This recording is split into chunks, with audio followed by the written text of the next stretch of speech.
Canada declared APC and PDP as terrorist organizations. If you're a Nigerian and you are dreaming of fleeing to Canada or US for greener pastures, but you're still busy defending APC and PDP online like your life depends on it, my dear, stop playing yourself. Start cutting ties with partisan politicians now unless you want your Canadian dream to become a nightmare. Especially all those Yoruba road news that are lightning fast to defend APC and PDP at the slightest criticism. My dear, you had better sit down and rethink. There is a dangerous snake sliding at the rooftop and it's about to drop into your living room. Why? Let me gist you. A Canadian court just dropped a political bombshell that shook both Aso Rock and the Nigerian diaspora WhatsApp groups. In a ruling that can only be described as savage, Canada declared APC and PDP as terrorist organizations. Yes, you heard that right. How did Canada even catch them in the act? It all started when one Mr. Douglas Ihareva, a big fish in APC, applied for asylum in Canada. In his application, he cried about Nigeria's political instability, human rights abuses, and economic wahala. He basically painted himself as a victim running for his life. But Canada looked at his file, sipped tea, and said no. Why? Because the man has been openly affiliated to APC and PDP for a combined 20 years. Mr. Douglas wasn't hiding anything. Court documents shows that he was in PDP from 1999 to 2007. Then crossed over to APC and stayed there till 2017 before relocating to Canada. He even admitted everything in his immigration papers and during questioning by the Canadian Border Services. The problem? Canadian intelligence already had thick dossiers linking APC and PDP to a laundry list of political crimes, ballot stuffing, voter intimidation, politically motivated killings, electoral bloodbaths, and silencing opposition voices. In Canadian legal terms, that's terrorism and subversion of democracy. For Mr. Douglas, that's a total no. On June 17, Justice Fiengo upheld the Immigration Appeal Division's decision and told Mr. Douglas to wrap it up and face reality. Now, here is the gist that should make some of you shiver. This ruling isn't just about Mr. Douglas. Any Nigerian with past membership in APC or PDP who applies for Canadian visa, work visa, or asylum could face same rejection. This is not one of wahala, my dear. This is policy level. As my Igbo people once said, "Ufaka rotamanu ozuakane lono." When one finger is dipped in oil, other fingers get stained. The sins of Nigeria's political class is now staining ordinary Nigerians in the eyes of the world. In fact, Canada sees Nigeria as a country run by political terrorists wearing agbada and jalabia. Forget the sweet lies we tell ourselves on Channels TV. The international community is not smiling at us. So, my dear, if you're still hawking APC and PDP on your head like Enugu while dreaming of relocating to Canada, you better sit and rethink. He who has ears, let him hear. Yesterday, something terrible happened on Yoruba Twitter. They wanted to drag the Igbos again, but it backfired big time. Ride with me. This revelation will expose how impossible and tribalistic some Yoruba people are. Recall that on my last post, I listed 4 top positions enjoyed by Yorubas in Enugu State, Igbo land. Most Igbos don't even know, and we don't even bat an eyelid because we see it as normal. We believe in the best, and since the government of Enugu State finds them capable, why not? Back to the crux of this video. Yesterday, Professor Jarrad Shohei, archaeologist and historian, Department of History, College of William and Mary, Virginia, USA, celebrated Dr. Stanley Nwosu of the University of Pittsburgh, who has been working with his team in their excavation at Ife, Osun State. Just minutes to posting Stanley Nwosu, those Yoruba stewards exhibited to filthy tribalistic stench. Read with me. This is what the man wrote. Miss Stanley Nwosu, supervisor and recorder of our excavations at Itayemu. Stanley got his undergraduate training at UI and is currently a graduate student in anthropology at the University of Pittsburgh. We have been working together since 2021. Now, one Sheshan Royal said, a very tribalistic bigot. He wrote, out of all the Yoruba people, even those from Ile-Ife, you couldn't find one to handle what's theirs, but you give it to an Igbo man. Same way you posted that Igbo woman last week. You are giving our history to outsiders, and that's an abomination. Stop, or we start calling you out. Another Omolayo said, why is Nwosu a supervisor at the excavation of our historical artifacts? Are you aware his ethnic group have been trying to insert themselves into Yoruba history? Are you aware they wrote a book that they are first settlers at Ile-Ife? This is unacceptable. Like these guys were directing their anger and bigotry to a white man who was praising his Igbo colleague for his hard work. And guess what? This made a white man angry and he fired back. Wait, let me read it out. This was what the man said. We have Yoruba archaeologists working at Ibuku in Benin City, in all corners of Nigeria and beyond. I did not hear anyone protesting. I am satisfied with the fact that the co-director of the project and the director of the National Museum at Ife are sons of the soil. You know what's making me smile right now? Plenty sensible Yorubas didn't join their madness. In fact, they dragged them mercilessly. But here's the part that will make you shake your head and wonder the kind of humans these guys are. They are not even worried that an Oyibo is the one handling all the projects. They are not. That one doesn't bother them at all. Their own problem is with a fellow Nigerian, their own countryman, who is only a supervisor on a single project. Can you guys imagine? Honestly, I'm beginning to believe some people are cursed beyond redemption. The level of stupidity is industrial size. It's like their brains are wired for foolishness. And trust me, this kind of foolishness doesn't come in small sachets. It's a jumbo family size pack. You can't associate with this kind of mindset and still have your brain cells intact. They will drain your intelligence by osmosis. Hey, this behavior is nothing short of disgusting.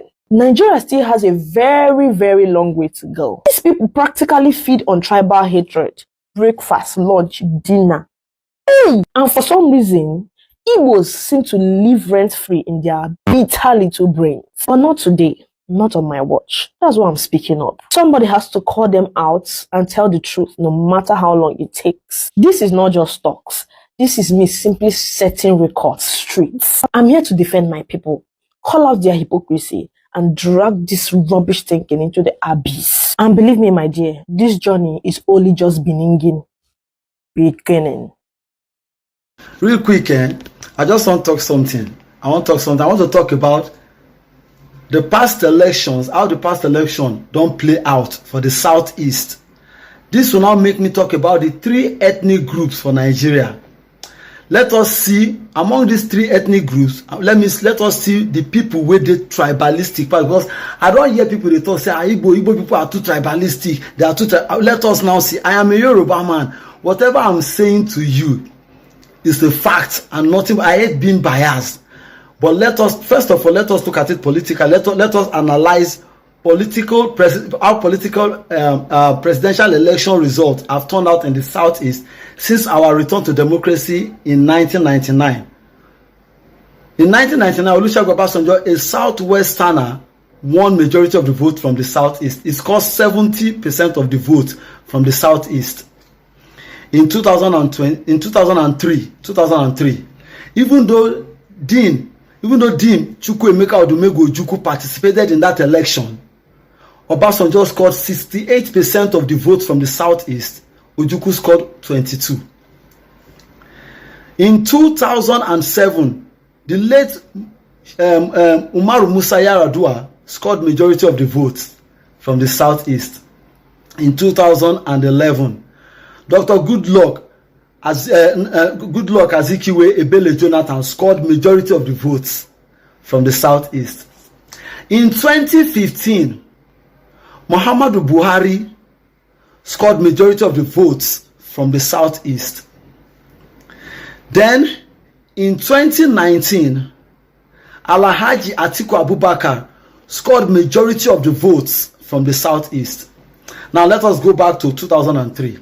When Dim Odumegwu, Chukwuemeka Odumegwu Ojukwu also ran for the presidential seat, Obasanjo, a Southwesterner, won the elections in the Southeast, won majority of the votes in the Southeast.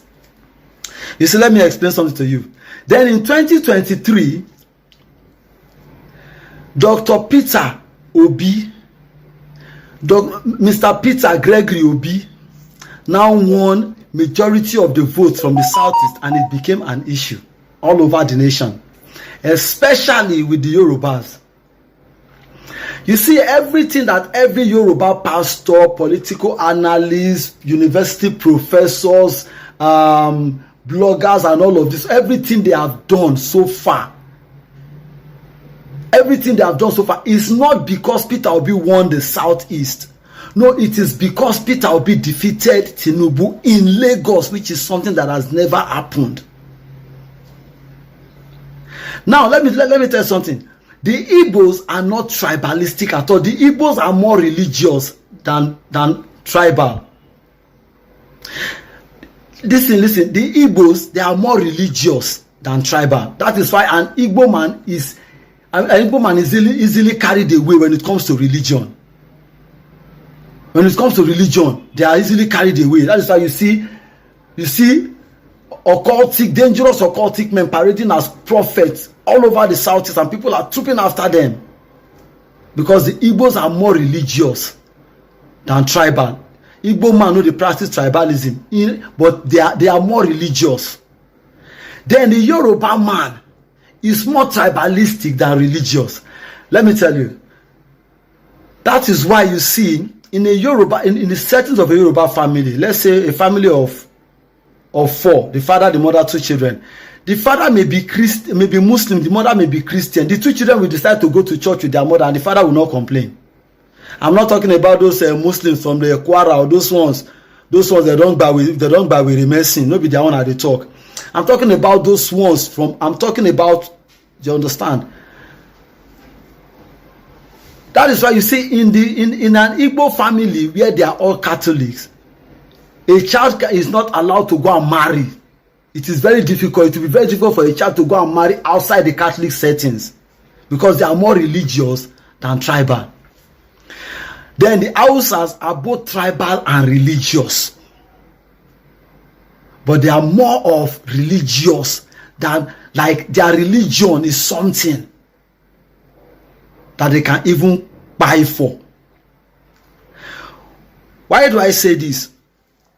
Everybody keeps talking about the Yoruba, the Igbos, they voted for Peter Obi, they gave Peter Obi all their votes, blah, blah, blah, blah, blah.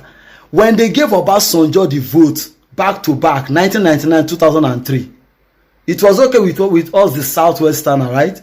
When they gave Yaradua their votes in 2007, it was okay with the North. It was okay with everybody. When they gave Jonathan their votes in 2011, everybody was okay. When they gave their votes to Buhari in 2015, it was okay. When they gave it to Atiku in 2019, it was okay. And then they gave it to Peter Obi in 2023. All hell was let loose. And it became, you voted for your brother, and you're telling me not to vote for my brother.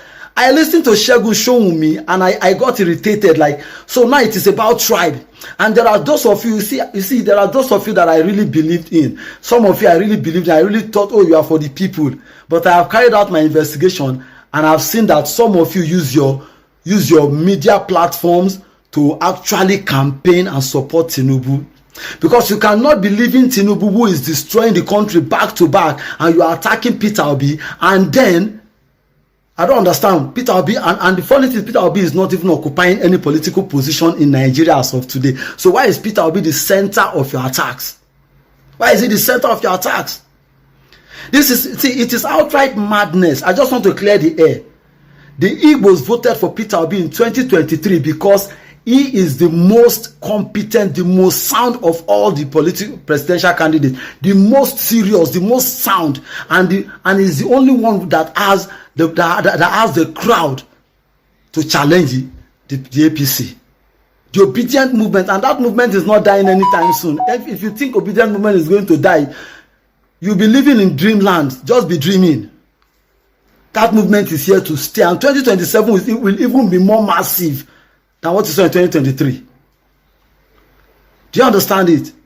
So, in my honest opinion, I just want to clear this air that Igbo people are tribalistic. No, that is why it is only in an Igbo company, a company owned by an Igbo man, you see him putting a Yoruba man in charge, because the Igbos, as long as you can help them move their business, or they don't care where you come from. It is with the Yorubas. I used to think that with the Yorubas we are not tribalistic until Tinubu ran for office of president. Then I saw the demonic the demonic influence in our own tribalism is a demonic one. That people will be dying of hunger, they will be begging, they are literally begging, they are literally starving, dying. They every day they slump into abject poverty, but tribalism has blinded them so much that they will not leave the man. And the one that is paining me is those of you with media houses, those of you with blogs, those of you with huge fan base that are brainwashing them, making them believe that you are on the same page with them. But the foolish ones, they will not understand that no, you are getting your paycheck from the government. They are lagging behind. My name is K Baba. The truth is still the truth. Mahatma Gandhi said, "Speak the truth, even if you are just a minority of one. It does not change the truth from being the truth."